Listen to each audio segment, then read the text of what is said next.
A woman sits alone in a Florida motel parking lot on a sweltering summer night, drunk on rum, tears streaming down her face. At her feet lies the one thing she grabbed before walking out, a left-handed guitar with its branding sanded away. In less than an hour, Kelley Brannon will leave a final voicemail.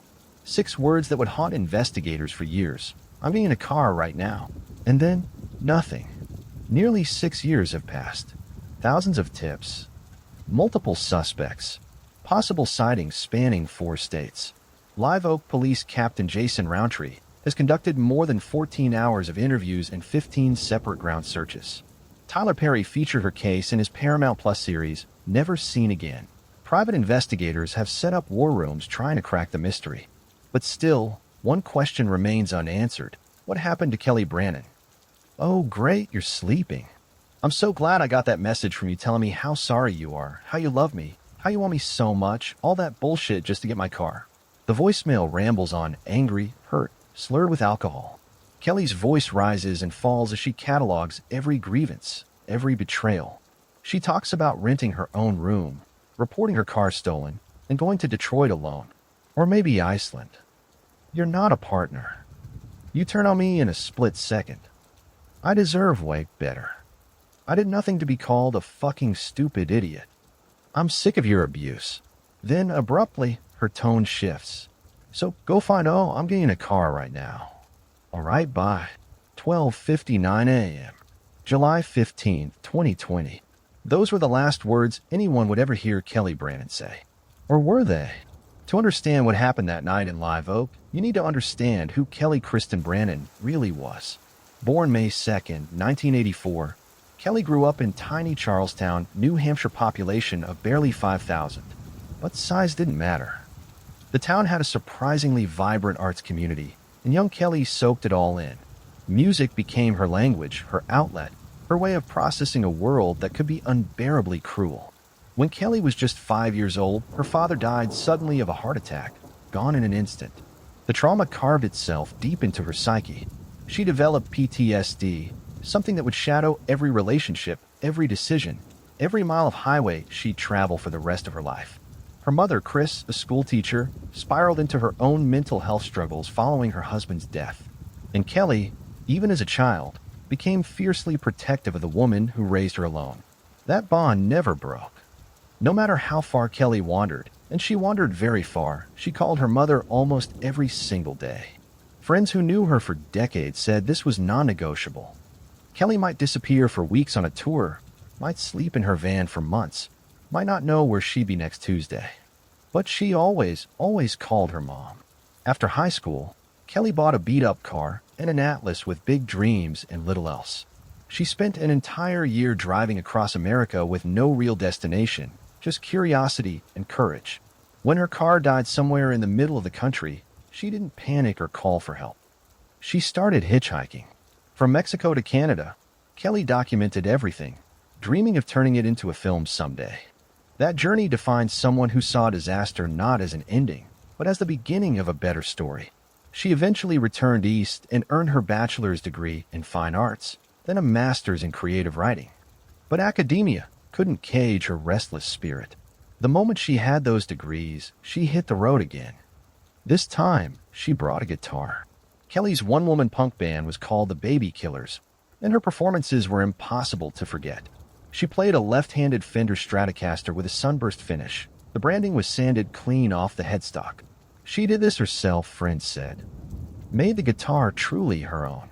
But what made her performances truly unique wasn't the modified guitar. It was how she played it. Kelley only played one string. Just the low E, the thickest, deepest string on the guitar. While other musicians used all 6 strings to create complex melodies, Kelley hammered away at that single note over and over, creating a primal rhythmic pulse. Then she'd belt lyrics about women's rights, police brutality, state violence, and revolution. People who saw her perform said she was magnetic, raw, unapologetically herself, impossible to look away from. Kelley is unlike any other person I will probably meet in my life, her childhood friend Cheryl Speak told WCTV investigative reporter Katie Kaplan. Always interested in creating. Just an incredible person. By 2009, Kelley had settled in Brooklyn's Bushwick neighborhood. For nearly a decade, she became a fixture in the DIY art scene. She hosted open mics at her local bodega. She ran poetry and storytelling shows. She directed a short film, a dark comedy about a group of rowdy female artists who encounter a mysterious woman recently escaped from a mental institution. But activism was her true calling. In 2011, she camped at Zuccotti Park during Occupy Wall Street, spending weeks in the November cold with thousands of other protesters. She marched from New York City all the way to Washington, D.C., to bring the protest to the nation's capital. In 2016, she traveled to Standing Rock, North Dakota, standing shoulder to shoulder with Indigenous Americans protesting the Dakota Access Pipeline. Kelley Brannon saw injustice and couldn't look away. She had to act. Eventually, the Baby Killers went on tour. Kelley played anywhere that would have her on street corners, at house parties, in small bars and clubs. She performed at Bootleg Bar in Brooklyn, at Coco 66, and at Talone Bar. In June 2019, she took her tour south, playing at the Nick in Birmingham, Alabama, then the Dining Room in Winter Park, Florida. On June 19, 2019, she performed at the Hardback Cafe in Gainesville, Florida, a beloved DIY venue that champions new performance art, where local bands can easily get their first show.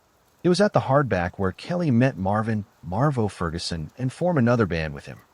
"I met Kelley at Hardback," Ferguson told WCTV. "She just had a certain energy about her." Kelley became a regular at the venue. She left a pair of silver boots hanging in the rafters, a quirky signature, the kind of thing that makes you smile when you see it. Now those boots hang there like a ghost. Her missing person poster hangs on the wall beneath them. "It's unreal," said another former bandmate, Zachary Chmielewicz. "I don't know how to process it still." The next night, June 20th, 2019, Kelley performed at the Bark in Tallahassee. She had no idea that a man in the audience would change the trajectory of her life forever. Eddie Emerson was 6 years younger than Kelley, but he was deep in the punk scene himself. When he watched this raven-haired woman command the stage with a left-handed guitar, playing just one string and singing about revolution, he was captivated. They spent that night together. Within weeks, they were serious. Soon they were touring together in Kelley's van, moving from show to show, living the punk rock dream. They performed everywhere, small clubs, dive bars, and even in front of state capitals. For a while, it seemed perfect. But when they lost their lease and ended up squatting on a farm in Micanopy, just south of Gainesville, everything changed. Kelley had always been a heavy drinker. It was how she self-medicated her PTSD, how she quieted the demons that had haunted her since childhood. Eddie drank just as much, and he had serious anger issues that alcohol amplified exponentially. Their arguments grew louder, meaner, physical. December 26, 2019, the day after Christmas, police responded to a domestic violence call at the Micanopy farm. A neighbor had called 911, reporting that they could hear a couple fighting, and it sounded like the man was hitting the woman. When police arrived, they found that Eddie had punched Kelley in the face. She had a black eye. Police body cam footage from that night shows Kelley saying "ow" as officers approached them.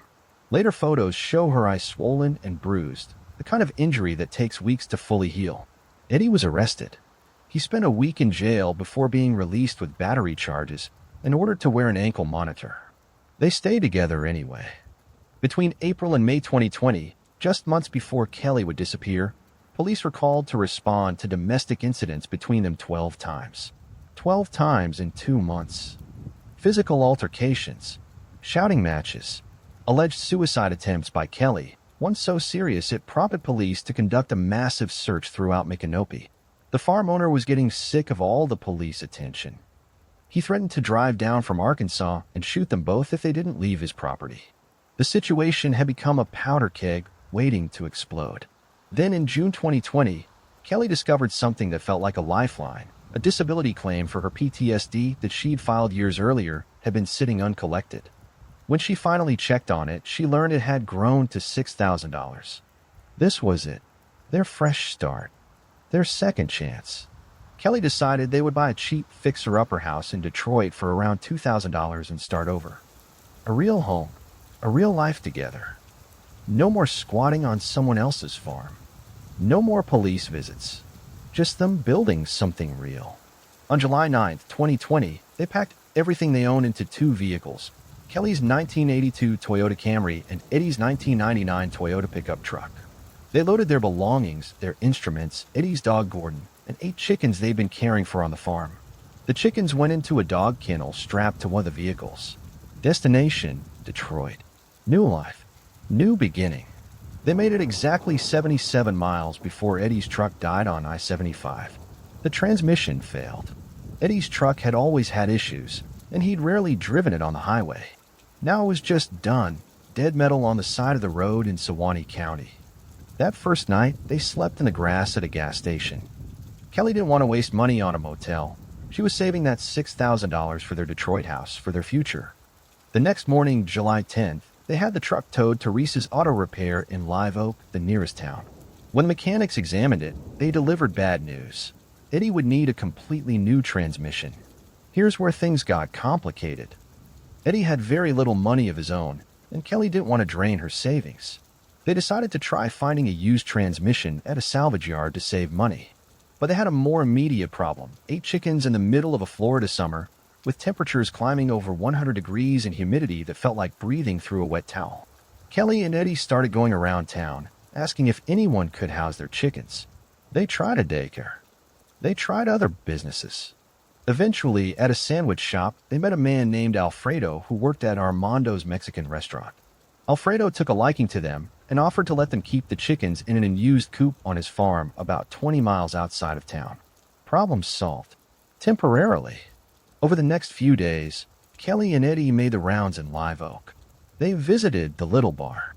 They went to the frame shop and gallery shop, where the owner was so charmed by them that Kelley drank some wine and drew a picture of Eddie.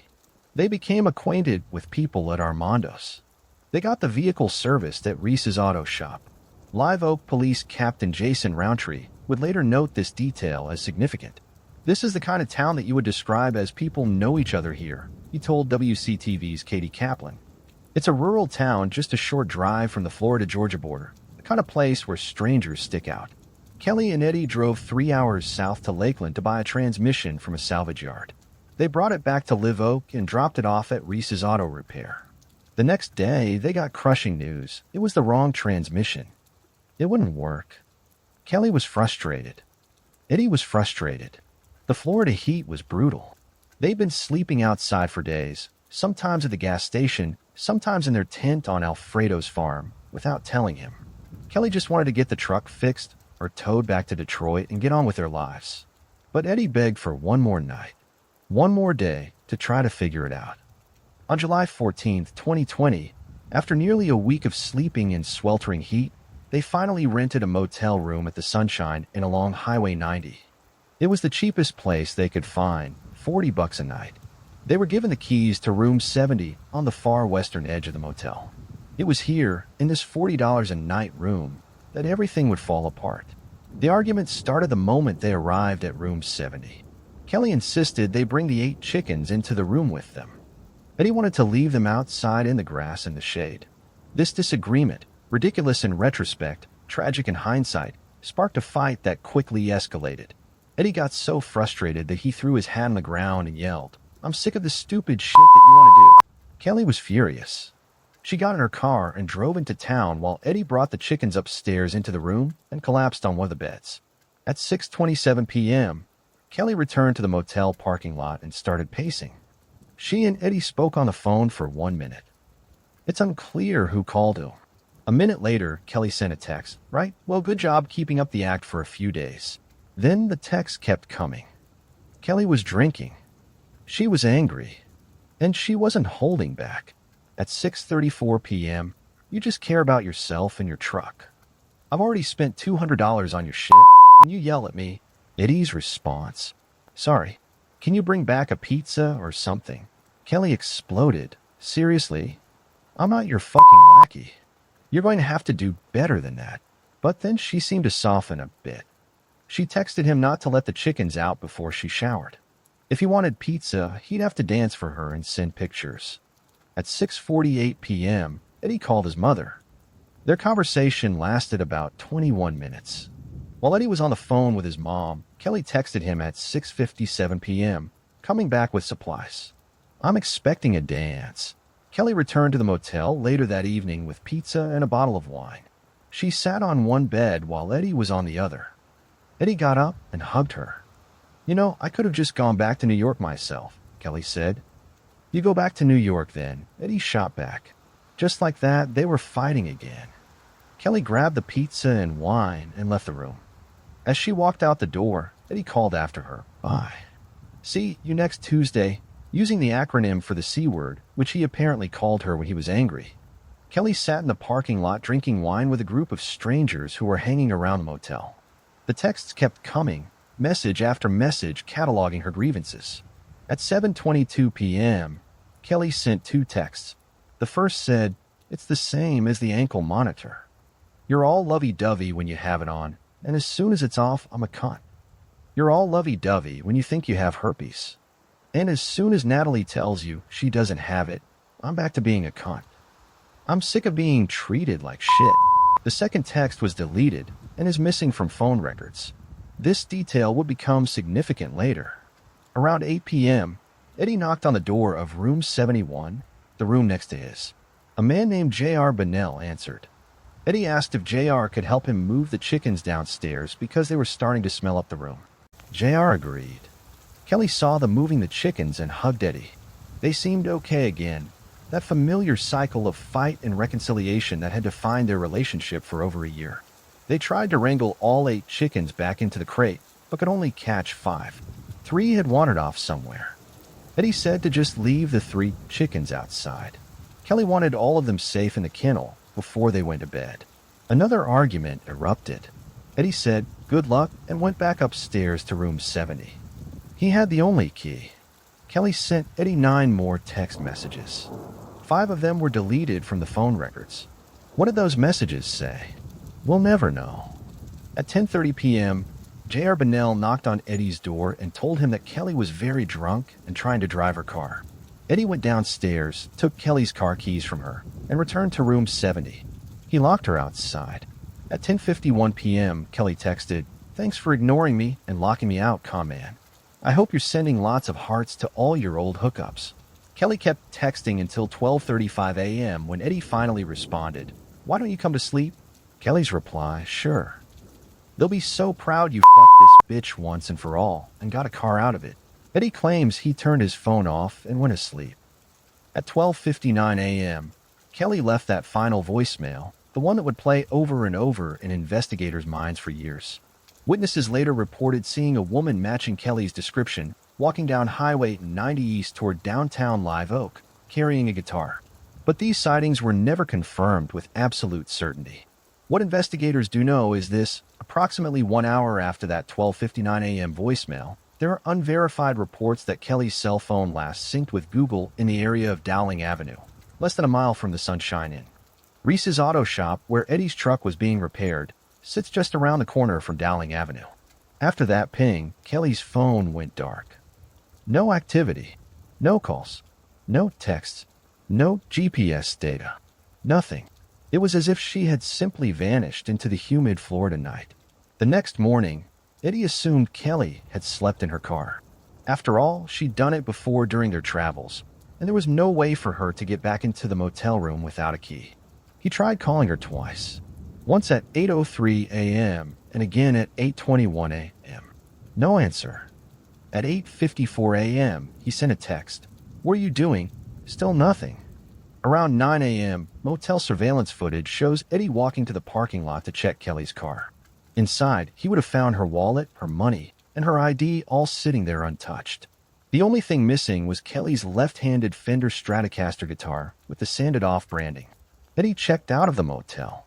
Surveillance footage shows only his dog Gordon with him as he loaded up their belongings. Then he drove straight to the Live Oak Police Department to report Kelley missing. Initially, police didn't think there was much they could do. Kelley was an adult. She could leave any situation she wanted, especially given Eddie's documented history of domestic violence. She told him the voicemail she was getting in a car. Maybe she did exactly that. But Captain Jason Roundtree had a strange feeling about this case from the very beginning. Something didn't sit right. He put out a bolo, "Be on the lookout," to surrounding police departments. In one of Kelley's texts from the night before, She'd mentioned possibly going back to the Micanopy farm to gather more of her belongings. So Eddie drove down there that afternoon to search for her. Here's what's strange. He didn't tell any of Kelley's friends in the Gainesville area that she was missing. He only told them after he returned to Live Oak that evening. Why the delay? Why not immediately contact her friends, people who might know where she'd go, who might have heard from her? After a few days passed with no sign of Kelley, the police began a full missing persons investigation, and Eddie became obsessed with finding her. He started the Missing Kelley Brannon Facebook page. He used her credit card to print hundreds of missing person posters and distributed them all over Live Oak. He called the Live Oak Police Department constantly, sometimes 6 times in a single hour, asking for updates, offering theories, demanding action. Captain Roundtree later said the calls became so frequent that he could have actually charged Eddie with interfering with the investigation. On July 17th, just 3 days after Kelley disappeared, police learned that Eddie was planning to drive back to his hometown in Massachusetts with Kelley's car. Even though Eddie wasn't officially a suspect, he was their strongest person of interest. They couldn't let him leave with potential evidence. They brought him in for a 3-hour interview and obtained search warrants for both vehicles and all their belongings. Over the course of the investigation, Eddie would undergo an estimated 13 to 14 hours of interviews with Live Oak police. He was cooperative, Captain Roundtree said. He answered their questions. He didn't lawyer up or refuse to talk. But cooperation doesn't equal innocence. 5 days after Kelley vanished, Eddie went back to Dracut, Massachusetts, and Live Oak PD was left with a mystery. The investigation was brutal from the start. Kelley's disappearance made national news. NBC's Dateline covered it. WCTV's Katie Kaplan created an award-winning Unsolved Florida series about the case that would later serve as the outline for Tyler Perry's Never Seen Again episodes on Paramount+. Thousands of tips flooded in. Each one had to be followed up on individually. Here's the problem. Live Oak PD only has about 20 officers in its entire force. This isn't New York City with hundreds of detectives.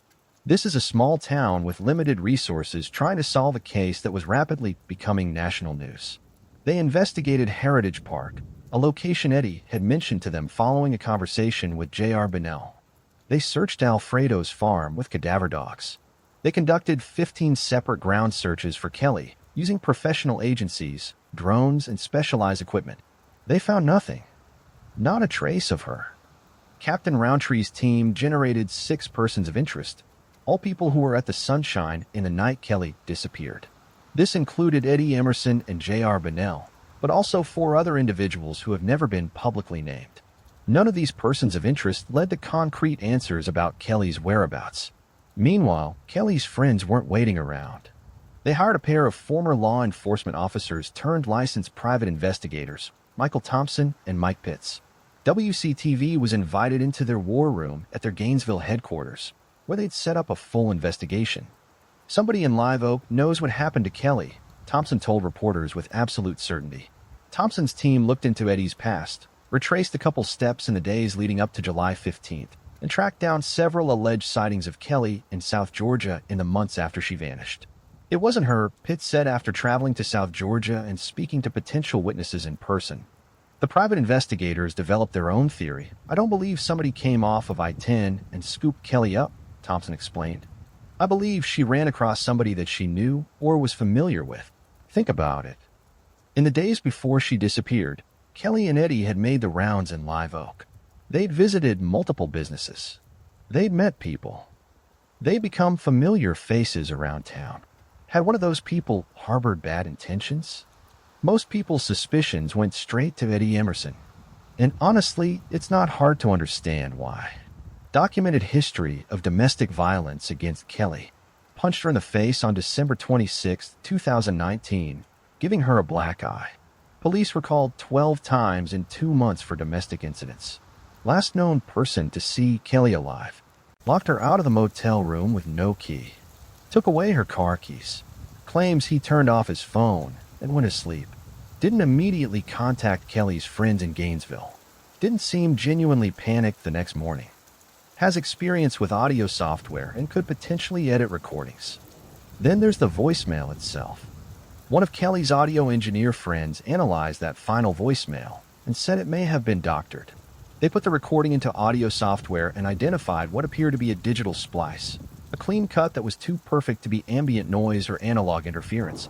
The only other explanation would be a cell network glitch. But given that Eddie was a musician who recorded his own music, he would have known how to edit audio files. Some people claim you can hear someone saying "no" right as the voicemail cuts off. Others don't hear it at all. Eddie himself claims there are voices in the background of the voicemail, like Kelley was with other people when she left the message. But audio analysts who've examined the recording say those voices are most likely just beeping sounds or network interference, not actual human voices. So the question becomes, did Eddie hurt Kelley that night and then stage the voicemail to make it look like she left on her own? Or was he just a terrible boyfriend with serious anger issues who went to sleep while his girlfriend was locked outside a motel, drunk and alone? There's no physical evidence tying Eddie to Kelley's disappearance. No sign of a struggle in room 70. No witnesses saw them fighting physically that night. The motel surveillance footage doesn't show anything suspicious. Live Oak PD searched the room forensically, but this was a month after Kelley disappeared, and the room had been cleaned multiple times. They collected a few items, but nothing led anywhere. Captain Roundtree has been clear. Eddie remains a person of interest, but he has never been named an official suspect. The second major person of interest is J.R. Bonnell, the man who stayed in room 71 right next door to Eddie and Kelley. Most of the suspicion around J.R. actually came from Eddie himself. According to Eddie, J.R. told him that Heritage Park was the most likely place for someone to go missing in Live Oak. But when they drove there together, Eddie said it became clear that J.R. just wanted a free ride to the park so he could buy drugs. When Eddie stored his musical equipment in J.R.'s room while searching for Kelley, it all got pawned off. Eddie called the police, they recovered the equipment, and Eddie decided not to press charges. Here's an interesting question that private investigator Michael Thompson raised. If J.R. was involved in Kelley's disappearance, wouldn't he have tried to pawn her valuable left-handed Fender Stratocaster too? That guitar is worth money, especially a left-handed model. But the guitar has never surfaced. Eddie also claimed that J.R. tried to get Kelley to come into his room while she was pacing around the parking lot that night. This has never been confirmed by other witnesses. J.R. told Live Oak PD that he went to bed shortly after he told Eddie that Kelley was trying to drive her car around 10 o'clock or 11 p.m. But other people who were hanging out in the parking lot that night said they saw J.R. out and about much later than that. He lied about his timeline. Why? WCTV investigative reporter Katie Kaplan did a background check on J.R. and found a rap sheet that includes a history of violence. As of 2021, he was in jail for drug charges and possession of a weapon by a felon. Is J.R. capable of hurting Kelley? Absolutely. Is there evidence tying him to her disappearance? No. Live Oak PD forensically searched both Eddie's and J.R.'s motel rooms, but this was a month after Kelley's disappearance, and both rooms had been cleaned multiple times. They collected some items but found nothing conclusive. So what happened to Kelley Brannon? Let's examine the main theories. Friends and family reject this theory immediately and completely. Kelley was fiercely, obsessively protective of her mother. She called her almost every single day, no matter where she was. Eddie himself told Dateline she loves her mother deeply, and even when she was touring for a show, she'd find a way to call her. Kelley's mother, Chris, was 74 years old when Kelley disappeared. In 2023, 3 years after Kelley vanished, Chris died without ever knowing what happened to her daughter. The fact that Kelley never came home to see her dying mother essentially confirms to everyone who knew her that she did not willingly disappear. Kelley also missed multiple elections. For someone as politically active as she was, someone who spent weeks at Occupy Wall Street, who marched to Standing Rock, who performed at state capitals, this was completely out of character. While it's theoretically possible that Kelley suffered some kind of severe mental breakdown and is living off the grid somewhere, everyone who knew her says there's no way she would have stayed away this long. Not from her mother. Not from her friends. Not from the causes she believed in. This theory carries significant weight, especially given Live Oak's geography. Live Oak sits at a major crossroads. 4 highways and interstates intersect right in the middle of town, I-10, I-75, US 90, and US 129. It's the kind of place where thousands of people pass through every single day. Truck drivers, travelers, people are stopping for gas and moving on. Human trafficking is a major problem in Florida, especially in these highway corridor towns. The state ranks 3rd in the nation for human trafficking cases. Consider Kelley's situation that night. Drunk and emotionally distraught. Walking alone down Highway 90 at 1 o'clock in the morning. Carrying only a guitar, no wallet, no money, no ID. Vulnerable and possibly willing to accept a ride from a stranger. To a predator, she would have looked like an easy target. In her final voicemail, Kelley explicitly says, "I'm getting in a car right now." So it's very possible she got into a vehicle with someone, either someone she flagged down or someone who pulled over and offered her a ride. And that person took her. If this theory is correct, Kelley could be anywhere. She could still be alive, held against her will. Or she could have been killed shortly after getting into that vehicle. This is a very real possibility that investigators take seriously. This is the theory that most people believe. The circumstantial evidence is compelling. History of physical violence against Kelley. Fighting all day on July 14th. Locked her out of the motel room with no key or car keys. Turned off his phone and went to sleep while she was outside. Didn't immediately contact her friends the next morning. Didn't seem genuinely panicked in his initial interviews. Possible doctored voicemail. If that voicemail was edited, if Eddie manipulated the audio to make it sound like Kelley left on her own when really something happened in or near that motel room, then this entire case looks very different. But here's the massive problem with this theory. There's no physical evidence. No blood. No sign of a struggle. Nobody. No weapon. No witnesses to any violence that night. Captain Roundtree has interviewed Eddie for over 14 hours across multiple sessions. They've searched the motel room. They've searched Eddie's belongings and vehicles. They've investigated his background and his movements that night. And they found nothing that definitively points to Eddie as the perpetrator. Does that mean he's innocent? Not necessarily. It just means that if he did something to Kelley, he either got extremely lucky or was very, very careful. The Sunshine Inn wasn't exactly a 4-star establishment. It was a $40 a night roadside motel in a rough area.